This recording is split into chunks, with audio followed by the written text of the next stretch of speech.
Hello दोस्तों, कैसे हो? आपका स्वागत है त्रिपान स्टडी सेंटर में। यहाँ पर जो हम करने जा रहे हैं आलोचना कि कार्ल मार्क्स ने जो सामाजिक सशक्तिकरण सिद्धांत दिया था, तो उसकी आलोचना भी हमें जानना काफ़ी महत्वपूर्ण रहेगा। और ये काफ़ी महत्व रखता है कि कार्ल मार्क्स ने जो संघर्ष वर्ग का सिद्धांत दिया था, उसकी आलोचना क्या है, क्या कमियाँ थी और इसमें कौन सी महत्वपूर्ण बात थी। देखा जाए तो आलोचना के अंतर्गत देखें हम तो कार्ल मार्क्स ने सामाजिक सशक्तिकरण का संघर्ष सिद्धांत दिया। तो यह कहा कि मनुष्य के समाज का इतिहास वर्ग संघर्ष का इतिहास है, जो हमने अभी एनालाइज किया है। कार्ल मार्क्स ने बात बताई थी बहुत ही क्लियर कि मनुष्य के समाज का इतिहास वर्ग संघर्ष का इतिहास रहा है, जिसमें अलग अलग वर्गों में हमेशा ही संघर्ष चलता रहता है। परंतु कार्ल मार्क्स के सशक्तिकरण के संघर्ष सिद्धांत की कई आधारों पर आलोचना हुई है और ये आलोचनाएं जो है काफ़ी महत्वपूर्ण है। चलिए देखते हैं आलोचनाओं में किन किन बातों को सम्मिलित की गई है। सर्वप्रथम अगर हम बात करें तो कार्ल मार्क्स का कहना था कि हम किसी भी समाज को उठाकर देख सकते हैं और प्रत्येक समाज में दो प्रकार के वर्ग पाए जाते हैं, एक पूंजीपति वर्ग, एक मजदूर वर्ग, जो कार्ल मार्क्स ने साफ शब्दों में बोली। लेकिन देखा जाए तो इसकी आलोचना करते हुए ये बात साफ होता है कि यहाँ एक बात ध्यान देने योग्य है कि कार्ल मार्क्स मध्य वर्ग को तो बिल्कुल ही भूल गए थे। बीच में उन्होंने मध्य वर्ग के बारे में बात की, लेकिन बाद में उन्होंने मध्य वर्ग को जो है बिल्कुल ही दरकिनार कर दिया। और इसी बात से ये बात गलत साबित होती है कि हमारे समाज में पूंजीपति वर्ग, मजदूर वर्ग और एक मध्य वर्ग भी है, जो आज आधुनिक समाज की देन है। जबकि मध्य वर्ग समाज का एक बहुत ही महत्वपूर्ण वर्ग बन गया है। आज देखा जाए तो गरीब वर्ग जितनी अधिक संख्या में है, उसके पश्चात जो है मध्य वर्ग आती है और पूंजीपति वर्ग तो बहुत ही कम है।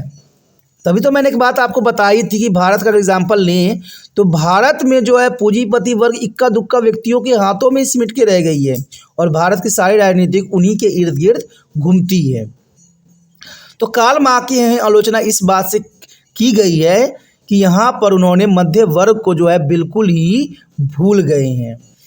देखा जाए तो मार्क्स ने एक जगह पर लिखा था कि मध्य वर्ग अपने संपूर्ण साधनों के साथ मजदूर वर्ग की क्रांति करने में मदद करेंगे। ये बात आपने पढ़ा भी है कि मार्क्स ने जो है ये बात बताई थी कि मध्य वर्ग अपने संपूर्ण साधनों के साथ मजदूर वर्ग की क्रांति करने में मदद करेंगे। परंतु वह ये बात भूल गए कि मध्य वर्ग के लोग पूंजीपतियों के पास नौकरी करते हैं तथा वह बहुत सा वेतन भी लेते हैं, जिस कारण वह मजदूर वर्ग के साथ कभी नहीं देंगे। और ये बात सही है। देखिए, जो मध्य वर्ग के लोग होते हैं वो काफ़ी पैसे कमाते हैं पूंजीपतियों से, तो वो पूंजीपतियों को विरोध क्यों करेंगे? तो ये बात शायद कार्ल मार्क्स भूल गए और इसी वजह से इनकी आलोचना हुई। तीसरी बात पे अगर हम नज़र डालें, तीसरी बात इस बात को सुचालक है कि कार्ल मार्क्स ने सामाजिक सशक्तिकरण की धारणा की व्याख्या करते समय सिर्फ आर्थिक आधार को ही समाज संबंध का आधार माना।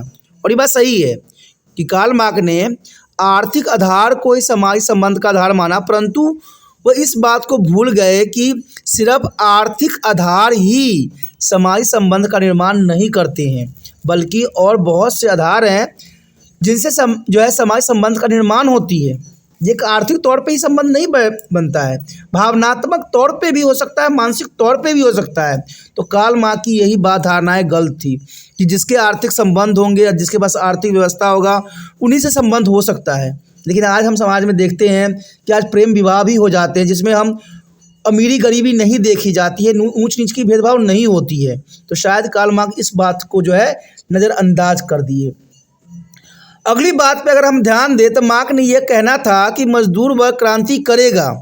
ये बात तो चलिए सही है कि मजदूर वर्ग क्रांति करेगा तब पूंजी वर्ग को ख़त्म कर देगा, परंतु यह ठीक प्रतीत नहीं होता है।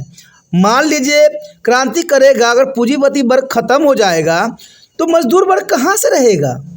देखा जाए तो क्रांति का यह परिणाम निकलेगा कि इसके बारे में स्पष्ट रूप से भविष्यवाणी नहीं की जा सकती है कि क्रांति में पूंजीपति वर्ग का जगह वर्ग भी खत्म हो जाएगा। अगर पूंजीपति वर्ग खत्म होता है तो मजदूर वर्ग भी खत्म हो जाएगा और क्रांति को दबाया भी जा सकता है। तो दोनों बातें यहाँ पर आधारित है। तो अगर मान लीजिए पूंजीपति वर्ग को अगर ख़त्म कर दीजिएगा तो कौन वर्ग जो है सबको चलाएगा? किसी न किसी को तो फिर से पूंजीपति वर्ग बनना ही पड़ेगा।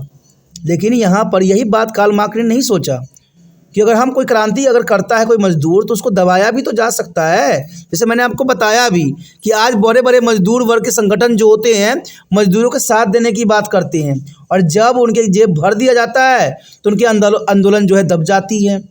आंदोलन में कोई रिजल्ट ही पता नहीं लगता है। उठते बहुत ज़ोर से लेकिन बहुत जल्दी शांत भी हो जाते हैं। लेकिन कारण यही होता है ना कि जो इनके साथ होते हैं वो ही बीच से हट जाती हैं, क्योंकि उनको बड़े बड़े मंत्री पद के जो है वो ऑफर दे दिया जाता है, बड़े बड़े पोस्ट दे दी जाती है, तो ये क्या करेंगे? वो भी इसी के लिए जाते हैं। आज देखिए भारत में एक बात रही है, जितने भी नेता होते हैं इन्हीं क्रांतियों से आते हैं और सब के सब जाके जो है उसमें भ्रष्ट हो जाते हैं। हमारे देश में बहुत से नेता जो हैं इन्हीं क्रांति से ही निकले हैं। इन मजदूरों के हक के लिए ही लड़ते थे पहले, लेकिन आज वही मजदूरों का शोषण करते हैं। तो ये कार्ल मार्क्स शायद भूल गए। देखा जाए अगर हम अगली बात करें तो कहते हैं ये जरूरी नहीं है कि आने वाला समय में दोनों वर्ग के बीच संघर्ष भरे संबंध ही रहेंगी। हो सकता है बदल भी जाए, ये बात भी हम नहीं नकार सकते कि दोनों में संघर्ष हमेशा चलता ही रहेगा। शायद संघर्ष खत्म भी हो जाए और यह बदल भी सकते हैं तथा संयोग से भरपूर भी हो सकते हैं। बात सही है, अगर पूंजीपति वर्ग और मजदूर वर्ग की सहायता करने लगे, ध्यान देते रहे, सही मजदूरी देने लगे तो ऐसा संघर्ष तो होना स्वाभाविक कभी बनेगा ही नहीं। और आपसी मित्रता के साथ ये जो है अपना श्रम जो बेचेंगे, क्योंकि देखा जाए अगर उनको सही अधिकार मिल जाए, सही हक मिल जाए तो संघर्ष किस बात का रहेगा? संघर्ष तो रहेगा ही नहीं। और ऐसा दिन अगर आ जाए तो कहते हैं बहुत ही अच्छा रहेगा, क्योंकि ज़रूरी भी है। आज संघर्ष के कारण न जाने कितने प्रकार की प्रॉब्लम हमारे समाज में देखने को मिलता है, और ये बात तो कहते हैं बड़े लोग तो एनालाइज नहीं कर पाते हैं, जो काफ़ी महत्व रखता है। अगर हम अगली पॉइंट पे अगर बात करें तो 20वीं शताब्दी के शुरू होने के बाद अलग अलग देशों की सरकारों ने मजदूर वर्ग के कल्याण के लिए बहुत से कानून बनाए हैं, जिससे मजदूर वर्ग की हालत बिगड़ने की जगह सुधर गई है। तो ये बात तो है, लेकिन भारत में तो ऐसा देखने को नहीं मिला है कि मजदूर वर्ग की हालत सुधरा है। आज मजदूर वर्ग का आज भी शोषण हो ही रहा है। मार्क्स ने शायद इस प्रकार की स्थिति को कल्पना नहीं की थी, लेकिन ये बात देखा जाए तो बड़े बड़े देशों में है कि वहाँ पर मजदूर वर्ग की हालत सही है। जितना वर्ग समय काम करते हैं उनकी मजदूरी मिल जाती है। लेकिन ये भारत अभी तक इसमें नहीं सम्मिलित हुआ है।